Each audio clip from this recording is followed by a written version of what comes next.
नमस्कार दोस्तों, आप देख रहे हैं पब्लिक लाइट टीवी। जो प्राइवेट कंपनियां थी उनकी ठगी की जाल में कुछ लोग फंसे हुए थे। लेकिन देखने वाली बात है कि जो प्राइवेट कंपनियां होती हैं वो मोहित करके इन लोगों का पैसा ले लेती हैं, लेकिन जब देने की बारी आती है तो कहीं ना कहीं कंपनियां वो भाग जाती हैं। आइए हम उनसे पूछते हैं किस और डीएम को भी ज्ञापन दिया।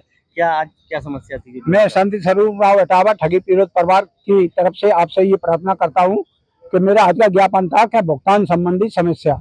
मैंने 1 सितंबर से अभी तक लगभग हमने 50 की संख्या में, सैकड़ों की संख्या में ज्ञापन दिए और प्रार्थना पत्र दिए।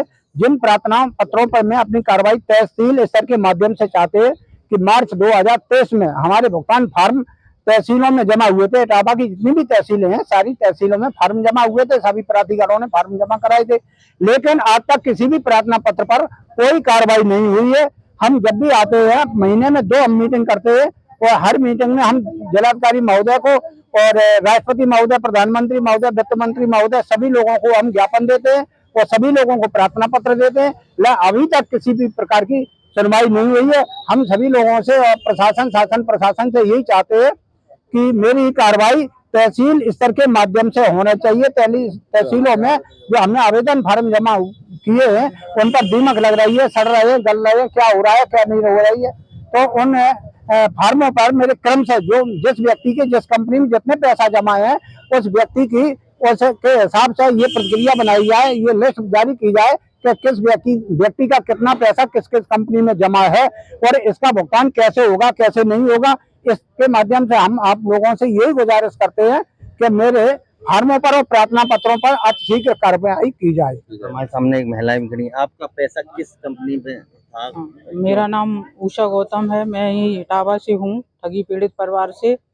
मेरा पैसा कल्पतरू कंपनी में कम से कम 10 लाख रुपया खुद का जमा है और मैं तहसील 2000 सितंबर 1 सितंबर 2024 से बराबर धरना प्रदर्शन पे आ रही हूँ और जब धरना प्रदर्शन यहाँ बैठने का चल रहा था तब भी मैं यहाँ बराबर आती रही, ज्ञापन भी देती हूँ, रजिस्ट्री भी करती हूँ, हर हफ्ते भेजती हूँ प्रधानमंत्री को, मुख्यमंत्री को, वित्त मंत्री को, राष्ट्रपति जी को, सभी को। लेकिन वहाँ से तहसील स्तर पे हम लोगों की कोई अभी तक कार्रवाई नहीं हुई है।